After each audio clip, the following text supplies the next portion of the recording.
సభకు అధ్యక్షత వహించిన ఇక్కడ ఉన్న నాయకులకి, వడుగుంద గ్రామ ప్రజలకి, ఇక్కడికి వచ్చిన మండల ప్రజలందరికీ నమస్కారములు.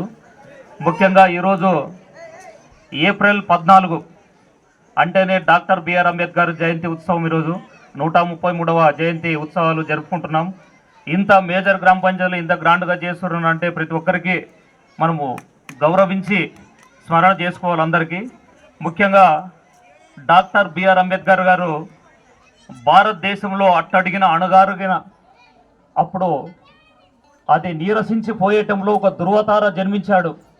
1891 ఏప్రిల్ 14న మహారాష్ట్రలో రత్నగిరి జిల్లా అంబేవాడ దాంట్లో జన్మించాడు. చిన్నప్పుడు విద్యాభ్యాసం నుంచి సమాన అసమానతలు, మన కొలమానం ఎలాగుంటుందో అలా డిఫరెన్స్ వ్యతిరేకంగా చూశాడు.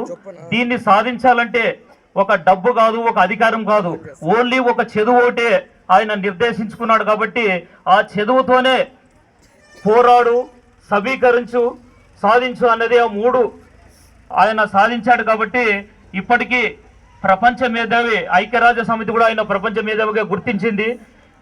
స్వాతంత్రానంతరం ఆయన కీలక పాత్ర పోషించి మనకు లౌకిక ఎక్కడ స్వేచ్ఛ ప్రతి ఒక్కరికి ఈరోజు నాయకులు కానీ ఎవరైనా స్వేచ్ఛగా అనుభవిస్తున్నారంటే అంటే స్త్రీలు కానీ, మనకు ప్రమోషన్లు కానీ, మన ఉద్యోగస్తులు కానీ ఈరోజు ఇంతగా ఫలాలు అనుభవిస్తున్నారంటే ఆ నాయకుడు ఆ రోజు ఆయన చదువుతోన అయిన తర్వాత ఆయన తెలివితేటలతో ఎన్నో రకాలుగా ఆలోచించి ఆ గ్రంథాన్ని రచించిన ఈ రోజు ప్రతి ఒక్క మానవులు స్వేచ్ఛగా జీవిస్తున్నాము. ఎందుకంటే అంబేద్కర్ గారు చెప్పుకోవాలంటే చాలా గంటల తరబడి చెప్పుకోవచ్చు, ఎందుకంటే చాలా సమయం కూడా చాలా తక్కువ ఉంది. కాబట్టి ఆయన సూక్తుల్లో నేను 10 సంవత్సరాల్లో ఉద్యోగం చేస్తున్నాను. ఆయన సూక్తులు కానీ ఆయన సభల కంటే నాకు చాలా ఇంట్రెస్ట్ ఉందంటే, ఎందుకంటే ఆయన సూక్తుల్లో చాలా భక్తి రహస్యం ఉంటుంది. కొన్ని సూక్తులు ఒక 3 చెప్తాను.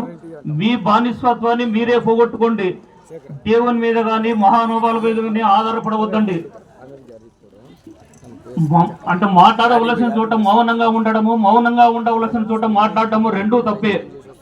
ఏ కారణం లేకుండా నిన్ను విమర్శిస్తున్నారంటే నీవు విజయం సాధించబోతున్నావని అర్థం. ఇలాంటి సూక్తులు ప్రతి మనిషికి అవి ఎలా రచించాడో, ఎలా జ్ఞానం వచ్చిందో, దేవుడు ఎలా ఇచ్చాడు అన్నది ప్రతి ఒక్క మనిషిని ఆలోచింపజేస్తుంది. అలాంటి నాయకుడు మన భారతదేశంలో పుట్టినందుకు ప్రతి ఒక్క భారతీయులందరూ గర్వపడాలి.